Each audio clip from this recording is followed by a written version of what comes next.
کیا ہم نے کبھی اس دن کا تصور کیا ہے جب ہر انسان کو قیامت کے مراحل سے گزرنا ہوگا؟ وہ دن جب دل کانپ رہے ہوں گے اور آنکھیں سہمی ہوئی ہوں گی۔ وہ لمحہ جب پل صراط، جو تلوار سے زیادہ تیز اور بال سے زیادہ باریک ہوگا، ہمارے سامنے ہوگا۔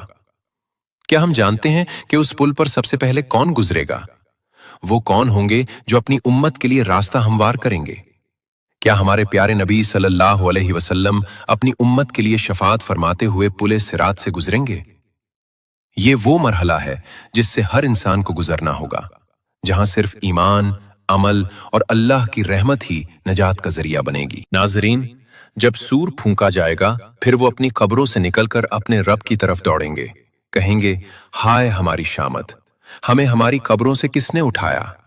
قیامت کے روز جب باپ اپنے بیٹے کو چھوڑ دے گا اور اپنی نجات کی فکر میں مصروف ہوگا، بیوی اپنے شوہر سے فاصلہ اختیار کرے گی اور اپنے آپ کو بچانے کی کوشش کرے گی، بھائی اپنی بہن کو جاننے سے انکار کر دے گا، کیونکہ اس دن ہر کوئی اپنی ذات کی فکر میں ہوگا، ہر سمت نفسی نفسی کا عالم ہوگا، انسان اپنے پسینے میں غرق ہوں گے، کوئی ٹخنوں تک پسینے میں ڈوبا ہوگا، کوئی گھٹنوں تک، کوئی کمر تک اور کوئی گلے تک پسینے میں ڈوبا ہوگا۔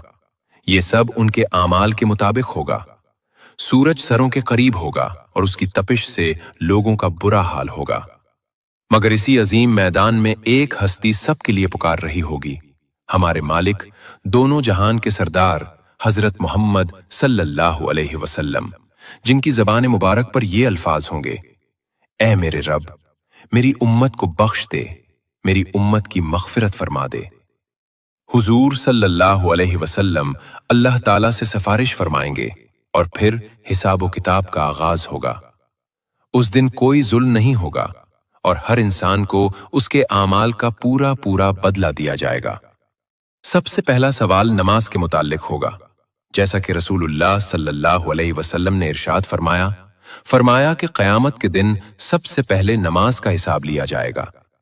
اگر نماز درست ہوئی تو باقی اعمال بھی درست ہوں گے، اور اگر نماز خراب ہوئی تو باقی اعمال بھی خراب ہوں گے۔ نماز دین کا ستون ہے اور یہی وہ عمل ہے جو سب سے پہلے دیکھا جائے گا۔ اس کے بعد مزید 5 سوالات پوچھے جائیں گے جن کا جواب ہر انسان کو دینا ہوگا۔ پہلا سوال یہ ہوگا کہ اپنی عمر کہاں گزاری؟ کیا اللہ کی اطاعت میں گزاری یا نافرمانی میں؟ دوسرا سوال یہ ہوگا کہ اپنی جوانی کہاں صرف کی؟ جوانی انسان کی زندگی کا سب سے قیمتی وقت ہے اور اس میں کیے گئے اعمال کا حساب لیا جائے گا۔ تیسرا اور چوتھا سوال یہ ہوگا کہ اپنا مال کہاں سے حاصل کیا اور کہاں خرچ کیا؟ کیا حلال ذرائع سے کمائی کی اور نیک کاموں میں خرچ کیا، یا حرام طریقوں سے کمایا اور گناہوں میں خرچ کیا؟ پانچواں سوال یہ ہوگا کہ اپنے علم پر کتنا عمل کیا، کیونکہ علم بغیر عمل کے بے فائدہ ہے اور اللہ تعالی ہم سے ہمارے علم کے بارے میں ضرور پوچھیں گے۔ اس کے بیک اعمال کا وزن ہوگا جو میزان پر کیا جائے گا۔ اللہ تعالیٰ نے قرآن پاک میں ارشاد فرمایا کہ ہم قیامت کے دن عدل کی ترازو رکھیں گے، جس کا پلڑا بھاری ہوگا وہ جنت کا حقدار ٹھہرے گا اور کامیاب ہوگا، اور جس کا پلڑا ہلکا ہوگا اس کا انجام جہنم ہوگا، جو بدترین ٹھکانہ ہے۔ پھر پل صراط کا مرحلہ آئے گا، جو انتہائی خوفناک اور دشوار مرحلہ ہے۔ سوال یہ ہے کہ پل صراط کیا ہے؟ یہ کہاں واقع ہے؟ کون اس پر بجلی کی مانند گزرے گا اور کون اس سے گر کر جہنم میں جائے گا؟ اور حضور صلی اللہ علیہ وسلم کن خوش نصیب لوگوں کی وہاں سفارش فرمائیں گے؟ آج کی ویڈیو میں ہم انہی سوالات کے جوابات حاصل کریں گے اور اس اہم موضوع کو تفصیل سے سمجھیں گے، تو اس ویڈیو کو آخر تک ضرور ملاحظہ فرمائیں، کیونکہ یہ معلومات ہر مسلمان کے لیے جاننا نہایت ضروری ہیں۔ ناظرین، پل صراط سے پہلے ایک اور مرحلہ آتا ہے جسے حوض کوثر کہتے ہیں۔ یہ حوض اللہ تعالیٰ نے اپنے حبیب حضرت محمد صلی اللہ علیہ وسلم کو عطا فرمایا ہے، اور یہ خاص طور پر آپ صلی اللہ علیہ وسلم کی امت کے لیے ہوگا۔ یہ حوض میدان محشر میں موجود ہوگا۔ جب حساب و کتاب مکمل ہو جائے گا اور لوگ تھکے ہارے ہوں گے تو شدید گرمی اور پیاس سے ان کا برا حال ہوگا۔ سورج کی تپش سے لوگ بے حال ہوں گے اور پانی کے لیے تڑپ رہے ہوں گے۔ اسی وقت انہیں حضرت محمد صلی اللہ علیہ وسلم کا حوض کوثر نظر آئے گا، جو انتہائی خوبصورت اور دلکش ہوگا۔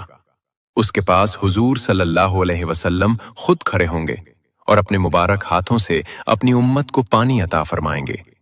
یہ کتنی بڑی سعادت ہے کہ ہمارے پیارے نبی صلی اللہ علیہ وسلم خود اپنی امت کو سیراب فرمائیں گے۔ ہمارے پیارے نبی صلی اللہ علیہ وسلم نے حوض کوثر کی صفات بیان کرتے ہوئے ارشاد فرمایا کہ بے شک حوض کا پانی دودھ سے زیادہ سفید ہے اور اس کی سفیدی آنکھوں کو خیرہ کر دینے والی ہے۔ یہ شہد سے زیادہ میٹھا ہے اور اس کی مٹھاس بے مثال ہے۔ یہ برف سے زیادہ ٹھنڈا ہے اور اس کی ٹھنڈک دل کو سکون دینے والی ہے۔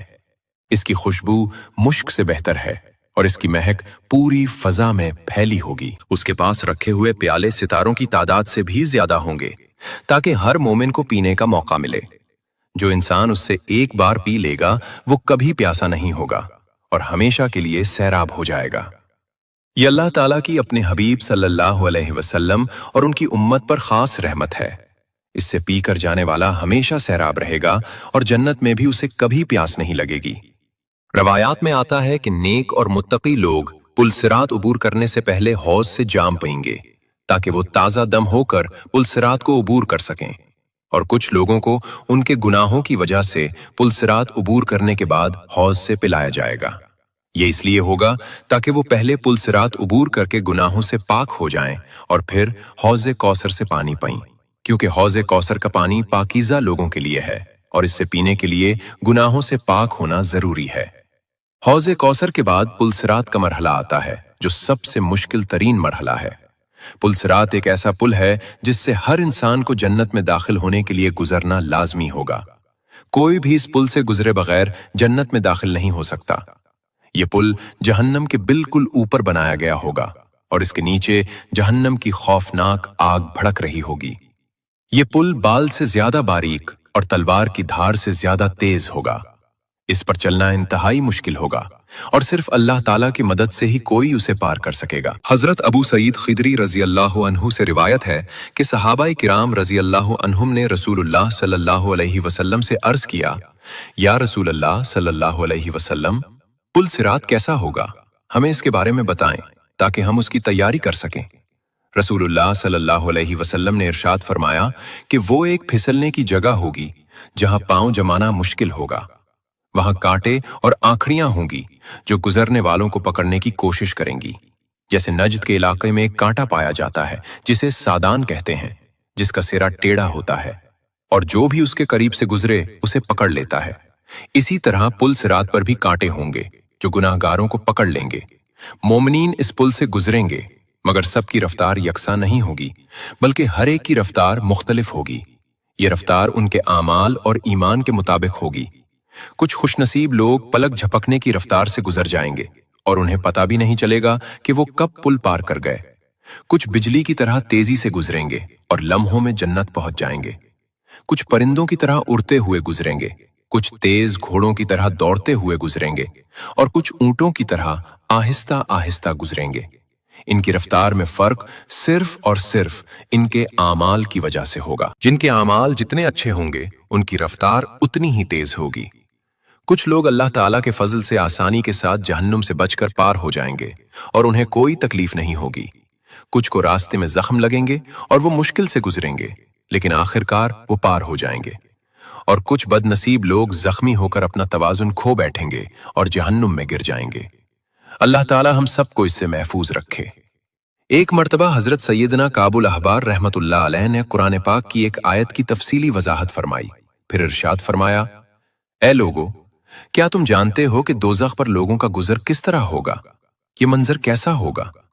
پھر خود ہی ارشاد فرمانے لگے کہ جہنم لوگوں پر ایسے ظاہر ہوگی گویا چربی کی ایک تہ جمی ہوئی ہو جو اوپر سے ٹھوس نظر آتی ہے مگر اندر سے بہت خطرناک ہے۔